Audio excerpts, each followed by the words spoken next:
artists can take their artwork, which they don't know necessarily the market value of until they auction it, and then they can distribute it to the public.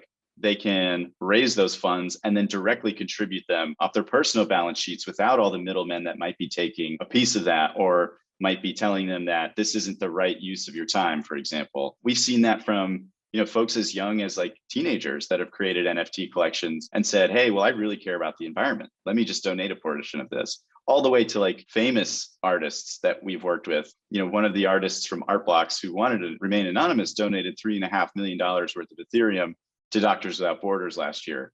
That kind of thing I don't think has been enabled anywhere else. And I think artists can more directly interact with the nonprofit too, have a personalized relationship with their giving, where it's not just a portal that you send funds to and then walk away.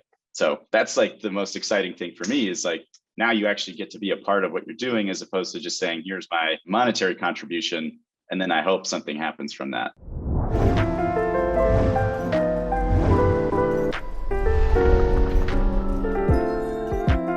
Pietro, thank you for coming on. Pleasure's all mine. Now, did you found the company? I did not found the Giving Block, although I wish I could add that to my accolades. I am the partnerships lead over there. So I get to interact with all the great crypto sympathetic firms that we work with. So now, how did you get interested in it before you joined? Ooh, that traces back a couple of years. I'll try to give you the condensed version of that. But the story is really, I got into crypto in 2015 when I was still an undergraduate. My good friend had a brother who was trading Bitcoin back and forth, just trying to make some money. And I was in the economics program at my college. So I figured it was a really interesting and novel concept to have kind of money that was not government money, right? That was kind of the initial thing. But fast forward a couple of years, I just couldn't help but be interested in the space. And every time I learned about a new crypto primitive or new application for the technology, I kept kind of hearing in the back of my mind, like, there's no other place I could work, as long as they'd have me. So that kind of parlayed itself after I was in grad school to a career in the crypto recruiting space. So actively trying to get more people into the industry, hiring for many of the major companies that you'd work for or notice today. And that was at a firm called Proof of Talent. And then lo and behold, Alex Wilson, one of the co-founders of our company, was one of my clients. And he came to me one day and said, we're trying to solve some pretty challenging problems for nonprofits in the space. And, in 7 years, I'd witnessed and read about so much of the wealth effect of crypto. And I thought to myself, just like many other asset classes, this is where money is going to flow again. And it also enabled me to work with many more like artistic folks that I thought was really interesting because they all have some sort of social impact that might have motivated what they do. And so I guess that's the really condensed version of how I got to where I am today. So what problems did he say they were trying to solve when you went there? And tell us just a little bit about the company, So for anybody listening, the company I work for is called The Giving Block. And that was started in 2018. Our two co-founders, Pat Duffy and Alex Wilson, were both adjacent or in the nonprofit sector. So what we do is we help nonprofits fundraise in crypto and make them crypto enabled to accept, at this point, over 80 different cryptocurrencies. We also work with about 2,000 registered nonprofits, both in the US and internationally. And to more formally answer your question, the hard problems we're trying to face and figure out are how do we take an industry, which is the nonprofit industry at large, which is a very broad spectrum of sort of tech enablement, right? A lot of folks are very used to some of the traditional donation forms, which are, maybe mail in a check or pay with a credit card or ACH. And we thought to ourselves, that demographic of folks is, say, X, but we interact with a totally different demographic of younger, more millennial, tech-savvy entrepreneurs and investors that are also seeing this massive windfall from all this crypto that they've potentially been involved with for the past couple of years. How do we get that donor demographic involved in a way where the nonprofits feel comfortable with the tooling and resources that crypto requires you to onboard into, right? So I don't know if you guys have managed a crypto wallet, but private key management, the liquidation of those assets, it's always a bit of a challenge, and it could be nerve-wracking for a nonprofit that might be hearing about crypto for the first time. So we've created solutions to make it very turnkey for any nonprofit looking to ingratiate themselves to this new audience to then have an out-of-the-box solution where they can make it happen. And we hold their hand along the way and help them educate themselves as they get more comfortable with it. So, wait, I want to jump in because I did just buy my first NFT and there was some donation for for charitable reason. And it was, really a difficult experience. I had 3 people helping me figure it out. And I wonder if the demographics would include boomers who don't necessarily have they didn't grow up with this. So Do you know some that might be interested in buying some crypto? no, it's more like thinking about who you're going after. I mean, I guess I just wanted to, for the record, state I had a terrible time, but now I love it. So now I probably shouldn't have. Well, But so that anecdote is actually something that we're trying to solve for. So this is kind of proof positive that we're hopefully working in the right direction. What I'll say is, as a blanket statement, crypto is for everybody, right? Everyone's willingness to approach the technology and learn might be different, but we're trying to make it as easy as possible for you to interact with a charitable organization, and we're creating all these new and novel activations, right? You think about what an NFT sale with a charitable component actually is. It's not just I write my check, send it in the mail, and maybe I get a mug or a tote bag a couple of weeks later, and that's the end of it. Now it's something that you can attribute to your online personality. You could say, I participated in this community of people that are caring about something more than just the art. So you get to patronize an artist, but simultaneously a nonprofit. I think that's very cool. And so to answer your question about boomers, though, absolutely. What we're noticing is that this might be the first foray into crypto for certain demographics of the population, where some of the younger folks might be speculating on separate coins and maybe had a windfall of cash through some of those activities. Folks like my parents might be saying to themselves, well, we've been donating to an organization for years, but now there's this really cool piece of art that I can then have to attribute to my donation. And it can be much more social, right? I can post that on Facebook. I can have that on Twitter. And that's like a public statement of doing good that, my tote bag or mug in my apartment doesn't necessarily represent to the outside world. So yeah, it's really interesting. We're trying to pull in as many different people as possible, not simply the folks that might be the core, like Gen Z kind of interactive demographic that crypto caters to. So when you go and you meet with traditional nonprofits, is it an issue that they're going to accept crypto? So it typically is not an issue. And the reason being is we do a lot of the challenging work to educate them, their major gifts officers, their boards. We have a lot of educational webinars where people can kind of dip their toes in on the education front first before they feel comfortable accepting it. To really emphasize a few pieces of our product suite that I think make people feel comfortable is we take care of the tax receipting for certain transactions for folks. That's a huge component of charitable giving, right? Especially as you start donating larger amounts of money. That's a feature that people then feel more comfortable knowing that it's taken care of, that it has all of the relevant sort of institutionalized pieces of information attributable to that when people go to figure out their taxes. The other part of it is they've seen our track record in history. We've raised over $100 million on the platform to date, with many more projected for this year. And I think people start to feel more comfortable as they see their peers in the industry, right? We work with now 2,000 nonprofits, and that can range from a local dog and cat shelter or food bank all the way up to folks like Save the Children, the American Cancer Society, St. Jude's, United Way Worldwide, for example, that are raising millions of dollars in crypto and now see that as not taking from the traditional pie of donations, but really expanding that into something new, which for them, I think lets them flex that innovation muscle, which they might not have been able to through traditional banking infrastructure. If you go to a local dog and cat shelter, what's their objection to accepting crypto? What's the thing that has to pull them across the finish line? That's going to vary depending on different types of organizations. We have some that have really great internal champions that may have played around in crypto on their own before and can say, I can be this dedicated resource internally to manage this activation or partnership. And it stems all the way to one side of the curve being, well, we think crypto is a scam, right? Or it's like not real money. And then we help educate them on that. We offer the ability for nonprofits to either hold the crypto themselves that they accept or have it immediately liquidated for cash so they take no volatility risk in the asset. We kind of want the variety there for folks to be able to approach this at whatever stage of readiness that they are. But the biggest thing for them is, how do we get our messaging out to a new audience? I think the traditional donor demographic of every nonprofit is going to skew probably 60 plus right now. And that makes sense, right? Because the sort of distribution of wealth in the country is, folks who are older have the majority of assets, right? That does tend to make sense. But you have this new demographic of people that just made a bunch of money over the past 5-6 years, maybe 2 years. And they say, okay, those are people that care a lot about various causes. It could be animals, it could be the environment, it could be responding to crisis like the war in Ukraine. Those are all things that they want to help support, even if it's their local cause. They want to see that audience activation for themselves. I think where this podcast or this episode might even take a tack, given the artistic side of things, right? This isn't just raising dollars and cents. I think it's giving artists the agency to participate in social change in a way that they weren't able to before. I think that's really the sticking point, which has been really exciting to work on. So you give them a wallet, you take care of the reporting the tax issue, right? Are you saying to them, well, we need you to set up a Discord and a Twitter to handle the thing? Or is it like, when you say manage the activation, what do you mean? So this is where we are very consultative and help them on that. So if they have a Twitter presence, we give them a lot of the toolkits to, market appropriately to the crypto audience, right? It's a classic joke amongst the personnel internally that Bitcoin is not 2 words, right?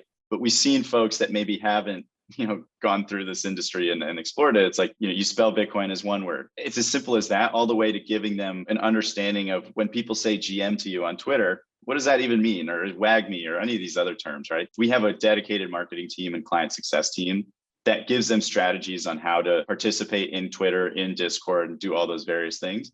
But we co-market with them as well, right? So if there's an NFT drop that's benefiting one of our nonprofits, we can't issue an inducement to actually purchase it, but we can educate folks on saying, well, if 100% of proceeds or 50% of proceeds are benefiting one of these nonprofits, is an additional utility than just buying the artwork, which a lot of people have gravitated towards. It's actually our fastest growing vertical of crypto donations is NFTs. Oh, you mean they donate the actual NFT or they donate the proceeds from the NFT? So the tried and true use case has been donating the proceeds, but over time we will be building out services and tooling for folks to accept NFTs in kind, although there's a few things that we need to work through from a legal and tax perspective. The valuation on that seems like it'd be difficult because you could just price the NFT Exactly. higher than the market. Yeah, qualified appraisers are not necessarily jumping at the bit to get into NFT land, but I think that will change. And we think that the IRS will hopefully start to recognize this as a more institutionalized format of giving over time. Last year, for reference, we did over $13 million in NFT related proceed donations. I expected that to triple or quadruple this year. So it's growing at a rapid clip.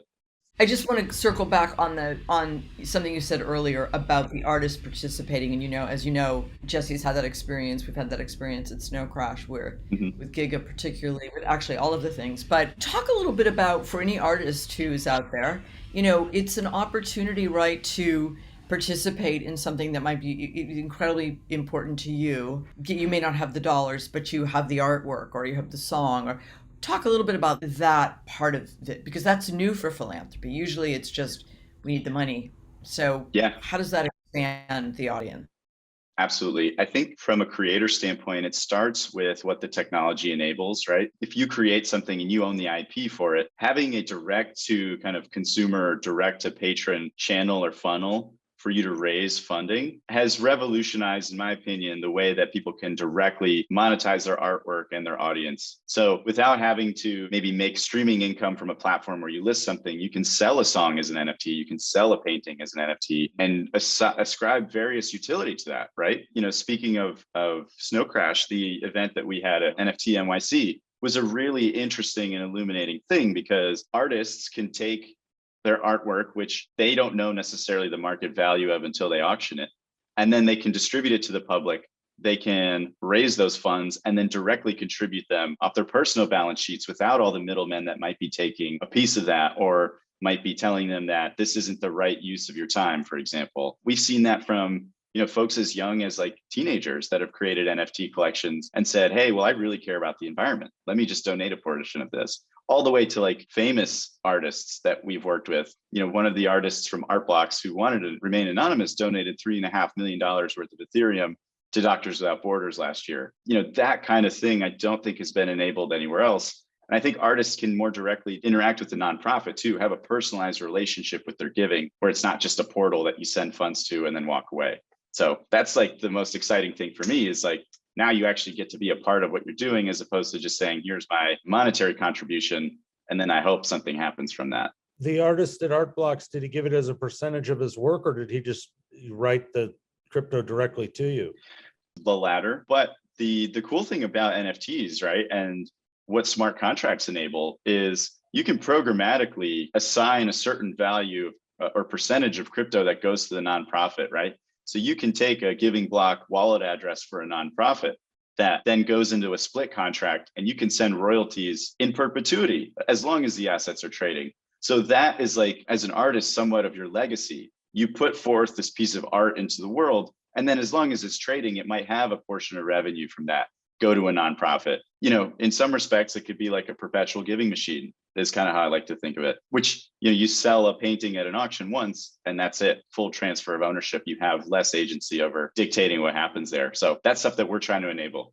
So do you write the smart contract, or are you just written into smart contracts? And what is a smart contract? Why is it important? It's a great list of questions. So smart contracts really allow for conditional language to be played out in code, right? So if you think about it at its base format, it's kind of like the if-then decision tree. If you meet certain criteria, let's just say if an asset is sold, and in the smart contract, it stipulates that a percentage of royalties collected from that sale goes to a nonprofit wallet. Could be any wallet, but in this case, we'll think about a nonprofit. Then when it's executed, it goes to that address. So one of the really cool things that we're trying to pioneer is having this in as simplified a format as possible. So we have integrations with various NFT platforms and marketplaces that will allow creators to just find a drop-down menu, select the charity, select the portion of proceeds, and then the smart contract building is actually automated to, again, abstract away all that difficulty from the actual coding. Because like, I'm semi-technical, but I'm not a coder, right? I'm not a developer. And many of us and many in the artistic community aren't either. So we want to make that a simplified process and not require everybody to say, you know, have a degree in CS to actually participate. Do you verify the nonprofit? I mean, look, when you're dealing with, you know, the Audubon Society, we know who that is. You know, you have 2,000 nonprofits in there. There's a lot that we have never heard of. So do you verify, you know, what's happening with them? Yes, absolutely. So anybody that wants to onboard to the Giving Block goes through a very thorough vetting process. So it has to be a registered 501c3 in the United States or equivalent if they're, you know, UK registered charity, for example. From there, they'll actually do and complete a KYC check with our partner exchange. And that ensures that the provenance of all funds coming into the nonprofit is pristine. We don't want them accepting funds from any actors that we wouldn't want to. And then we also verify the fact that they are who they say they are, right? We definitely want to mitigate that at the pass or as early in the process as possible. And sometimes that means we have to deny certain applications from, you know, relatively unscrupulous actors. That's very okay with us. But we maintain a very high bar for entry. You know, not that we would know this because this is such a young thing, but what happens if you have a nonprofit and you've given this your funds in perpetuity, you've staked it somewhere and it's just giving up money all the time, and then you find out 10 years from now that that nonprofit is no good? Is there a way to change the smart contract to amend that? So yeah, in circumstances like that, we would work with the artist and the platform to try to reconfigure that smart contract where it's applicable. Granted, there are always going to be fringe cases that we have to react to, but we feel very well equipped to manage those potential issues as they arise. Again, with the artist's intent always being at the heart of things and the protection of the nonprofit being our sole kind of remit in that respect. How do you account for the fluctuation in the market, right? Which we know right now we're in a tough moment. Sure. So how are you all thinking about that, you know, both in the immediate and then in the long term? And how do you work with your clients on both sides, the artists obviously and the nonprofits, to kind of manage through? Yeah, it's super relevant right now because we, as you mentioned, are in a bit of a downward market, right? I think one thing is level setting expectations with our clients. You know, nonprofits are not, let's just say, cyclical organizations, right? They'll raise money in good market times and they'll raise money, especially in down markets. So they understand volatility. I think what we've built in having those options to not take volatility exposure to the asset means that once funds are committed, you're receiving the full dollar amount of what it is on day one, not necessarily day 100 after you've held it for 100 days, right? I think that's a huge starting point. The other thing is the artistic community seems somewhat impervious to the price fluctuations. I think creators will create whenever they're inspired to create, right? That's what's very heartening to what, you know, I see in the space it's not like people are slowing down. I think if anything, they're energized to support causes that might need money more. And granted, that always, presents itself as a challenge when folks have less money to spend on the margin. But that just means we have to do, a better job of marketing, a better job of educating, and emphasize the fact that this is, crypto for good. It's like maybe take on the margin what you might have spent, putting into volatile cryptocurrency and maybe help a cause out that is in need of that money that's doing good somewhere in the world. I guess the last point, just not to get too in the weeds here, is what's interesting is when prices come down, people actually make direct donations to nonprofits to do some tax optimizations, right? So classic disclaimer, I'm not here to give financial advice, but one of the things that I've seen, as far as trends, is that when the price of crypto goes down, some folks might make donations as part of a strategy to raise the cost basis of their assets. So it's actually for some of the more astute and institutional type donors, not necessarily a welcome thing because nobody likes when their coins are going down, but there are outlets for them to utilize donations actually as a tool, which I think is very cool. The artists themselves, this makes it easier for them because they don't want to deal with the hassle of having to vet the nonprofit. So, what's the communication like with the artists when they first are coming in, or the companies? Do they understand why having the giving block there is easier for them?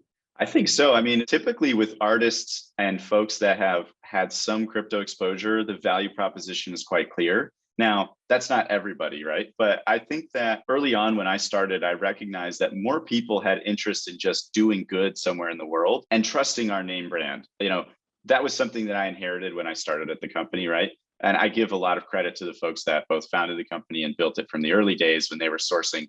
You can imagine with no clients, what the challenge must be to say, hey, we're going to take the most volatile asset class in the world and make it a donation format, right? So I think, we're riding the sort of benefit and goodwill of our efforts in the past. But artists come to us and they say, hey, we've recognized some of the activations you've done. To give you one example is we did a charity auction for water.org. And we partnered with a couple different brands across both the traditional crypto ecosystem and the sort of traditional business world. So Stella Artois, a brand that makes beer, right, has really no formal entry into the NFT space, said that they wanted to support water.org because water is the most important ingredient in their beverages, right? And what did they do? They made an NFT with 100% of the proceeds that went directly to the nonprofit. So with that, they saw the value of approaching the audience in a way that was not them trying to make a quick dollar off of what the hype is and what's exciting, but actually being a little bit more thoughtful and saying, let's support an organization that's doing good somewhere, building clean water access for millions of folks across the planet. And that kind of activation, I think, spurred a lot of people to action and saying, we could think global, but act local, right? You can make a piece of art, sell that to a community, and then donate those proceeds. And the community kind of has some tethering to that activation, right? It's not like I speculated on a 10,000, picture kind of PFP set, if you will. I'm actually doing something alongside people that are kind of thematically aligned with what I do. And now, thankfully, it takes a lot less education to get people there. Although, we're ready for anybody whenever they have an idea. So sometimes it comes fully baked. Sometimes it's like, I'm just thinking about this. How can you help me out? So what does it mean for nonprofits around the world where they don't have an American presence, but, they want to get that money right away, and they get through the know your customer and all those things? Water.org is based in the United States, but works in Africa. Yep. But a lot of places are not based in the United States at all, and they're doing good things around the world. So what does this mean for crypto in general, Yeah. It's a fantastic question, actually, because I think that's where we find ourselves at the intersection of full-on crypto adoption and reliance on traditional banking infrastructure to some extent. Now, for the geographies that we operate in, if a nonprofit wanted to accept and hold crypto, they certainly can. And so they can take in those donations and say Bitcoin or Ethereum or Solana, whatever it might be, even stable coins, for example, and then utilize that if they have a way to convert it into the goods and services they might purchase for aid relief or to do the things that they do. Now, in certain jurisdictions, we can actually off-ramp into the local currency. That isn't, widespread in certain countries that might have challenges with their traditional banking infrastructure. So while we think that we're going to be able to offer that in the future, you do run into some of the hurdles of, say, a smaller country with a non-USD pegged currency that finds itself kind of in a bind there. So I would say that, we're actively seeking more partnerships with various infrastructure tooling to be able to do that final mile, if you will. Mm-hmm. But, at the end of the day, what's great about crypto is if you can find a way to utilize crypto and have it be liquid for you, any nonprofit that can onboard with us can accept that crypto and use it how they want to. So, yeah. We're in such a crisis right now in this country. And I was just thinking of people who might be watching and thinking about, at the moment, we've got a whole court that has overturned law for 50 years. And so if an organization wanted, for example, to raise money to help women, would this be a way, still a safe way to put the call out there, get a lot of people who would really want to participate, the artists, the donors, everyone, and how vulnerable are we to, let's say, regulations, the regulatory system? Like, where are we right now in the United States vis-a-vis using, coin as a way to donate? I would say to start, we are very sensitive to current events because that is one of the places that we find the most need in the immediate term. We try to stay, I don't want to say one cause is more important than another because there's a lot of great and admirable things being done all over the world. However, to your point, when something like, the overturning of this legislation or things like the Ukraine war or even the freeze out in Texas not too long ago, you find that there is an immediate need for aid and you need an immediate financial infrastructure to deliver that funding to the folks that can make it happen. So we've actually been in very active conversations with certain groups and DAOs, artists, creators, who are looking to make a difference and organize themselves in a way that not only is free, and meaning they can assemble, organize, raise funds in a way that is unfettered from, say, the limitations of traditional infrastructure, but they can then disperse those assets to the nonprofits that may be actually helping to assist in that cause. So that's actually something that we're heavily participating in. And actually, I can't name any names just yet, but you'll see probably in the coming days as to who we'll be partnering with on that. Where we actively participate in that process is as the infrastructure layer to actively allow the Web3 community in a decentralized way through that kind of governance model, raise funds, assign distributions to a list of nonprofits or a single nonprofit, auction NFTs, do all those great things. And then we can be that sort of off ramp, that final mile, especially here in the US, to get the funding to those in need or doing the work to help those affected. One, I guess, great analog to that is what we did with the Ukraine fund. There was folks at Unchained.fund, for example. They were all volunteers, many of whom lived in the Ukraine, raising funds, working with nonprofits and fiscal sponsors that we could then off ramp money to so they could get direct relief to those affected.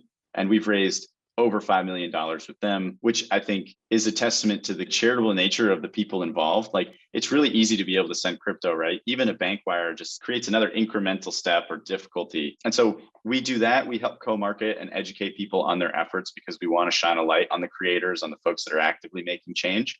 And we try to be that sort of infrastructure layer for them to actualize their vision because, we're not activists ourselves necessarily, but we certainly want to enable folks that are doing good in the world to make a difference.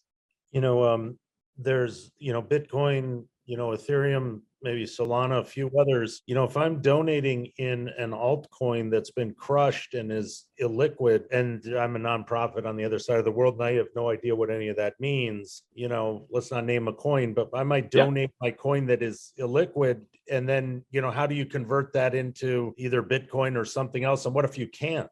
Yeah. So Jesse, that's a really good point because you have thousands of cryptos out there, right? You have a ton of variety and some of it with, market caps that say X, but then there's no liquidity to actually realize any of that money. So what we do is we have a pretty strict liquidity test on the assets that we'll actually allow for our nonprofits to be exposed to weed out that potential. We actively monitor the space for, scams, for example. In recent history, we had coins that were supposedly stable that also depegged and went to zero. And so we'll actively, curate that list of nonprofit acceptance coins, those coins, to ensure that it meets the liquidity threshold that we think is appropriate. Typically, that means it can facilitate a mid to large six-figure donation is kind of the minimum threshold there. And then if it's something where you're, say, holding a lot of a particular coin that you were participating in early, we have a private client service that can actually find sources of liquidity through OTC desks, exchange partnerships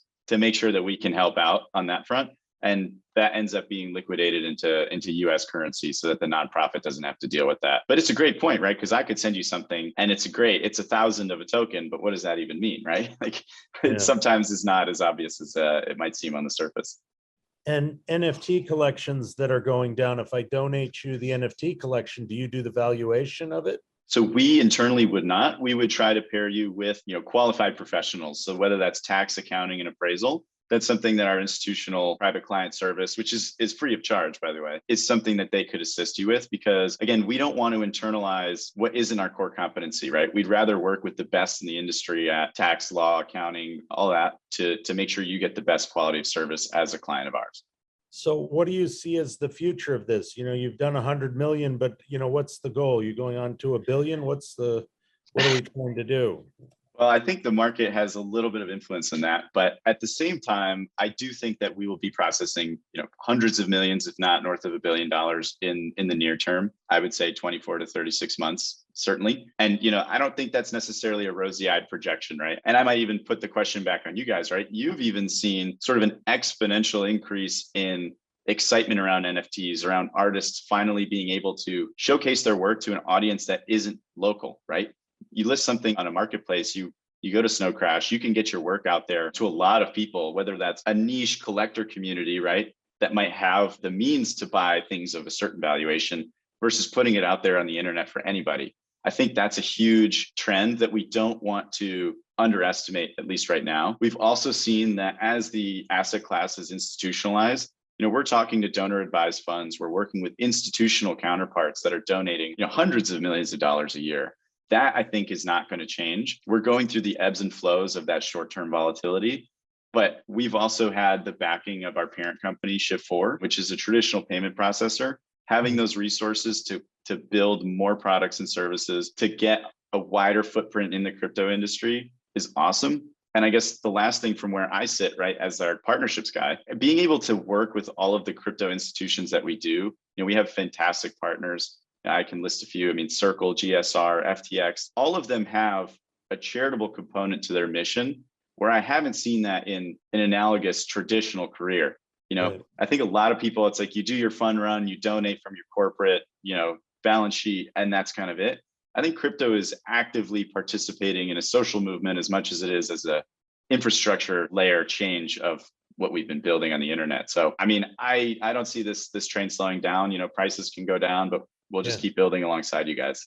Yeah, well, thank you for being supportive of Snow Crash, Yeah, well, maybe I'll ask you guys a question.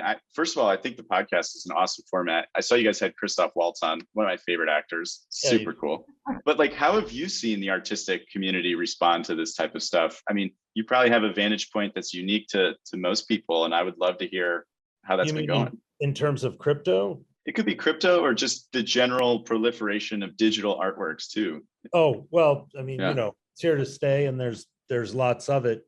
I was worried when, it seems like as time goes on, me and Priscilla have been doing charitable work a long, long time. And it seems to me, although Priscilla might disagree, people get less charitable when things get tight or they get scared. It's harder just because a lot of the work that we do at Wondros is around, supporting a lot of these things. What's your point of view, Priscilla? Well, I think that's a different question. I think there's always the need. We are, as our problems get bigger, the need for giving and for sharing and for having the resources, which there are enough, continues. I think from the small vantage point that I have, artists wanting to participate in this way is, I think, piquing interest. I hate the word, but we'll use it in air quotes, democratization of, people coming in, and you're seeing it in some of what the Snow Crash team is working on, allowing for this art to come in from all over the world and for any one of us to be able to participate and enjoy and celebrate. I think, it's early days to see how kind of the digital access and digital arts are going to impact not only the art, fine art or the visual arts, but music, literature, and everything else. I think we're just now kind of scratching the surface there. We have endless things, and there's so many areas where you can contribute if you feel like it. And one thing I will say about Coin in this context that I do think is important, you can give a tiny bit, you can participate in a small way, and that can have, ripple effects. So it doesn't have to be a ginormous, huge contribution. and hopefully Yeah, I what think you're doing. Yeah. I think it's making things easier, like Kiva, which is a group we've worked with for a long, long time. We're not working with them at the current time, but their model of trying to do microloans around the world becomes a lot easier with crypto because you don't have all the barriers between getting your money from here to there, and then you see, I don't know if you saw Afro Droids, but it was a beautiful project by a guy. I want to say he was from Ghana, small village in Ghana, and he just did the art himself, and now he employs the entire village making Incredible. yeah, I mean, it's like, that's the potential is the world's always getting smaller, so I think it lets more people in on what's happening around the world. Certainly that's why we're committed to it, but thank you so much for coming on. Yeah, I appreciate you giving me a platform to talk about what we do, and certainly want to enable the good work that everybody's doing. And thank you to your audience for letting me talk a little bit about my job. Yeah, and the Giving Block is a partner of Snow Crashes, so just so everybody knows. But thank you for coming on. Oh, thank you guys. Hope you have a great day, and look forward to seeing all the great things we do together. So stay tuned, everybody listening. You too. Bye. Excellent. See you. Bye.